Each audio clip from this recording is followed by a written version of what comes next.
বুঝে ফেলছে 2 সেপ্টেম্বর। ফলে একবার ওনারা কষ্ট করছে ওই সময় অনেক পেরে।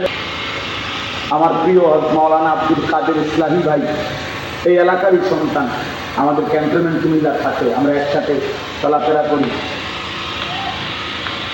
তো আজকেও আমি যেখানে মাগরিব বাদ বয়ান, আমি বাসার থেকে ক্যান্টনমেন্ট থেকে কারেক্ট 3:30টায় রওনা দিচ্ছি, হিসাবে 1.5 ঘন্টা লাগার কথা না, কিন্তু রাস্তার জ্যাম, ভাঙ্গা, বৃষ্টি, আমি ওইখানে যখন পড়ছি তখন এশার আজান দিচ্ছি। এরপরে এশার নামাজ জামাতে পড়ে সুন্নত জিকির পড়ে মসজিদ থেকে বাইরে ওই মসজিদে এবার আবার নামাজের জামাত শুরু, মানে আরেক গ্রুপ দিচ্ছে, মসজিদ ছোট, এবার আরেকদের ইউনিফর্ম দেবেন, মানে হেরা নামাজ শেষ না করলে কেমনি বয়ান শুরু করে।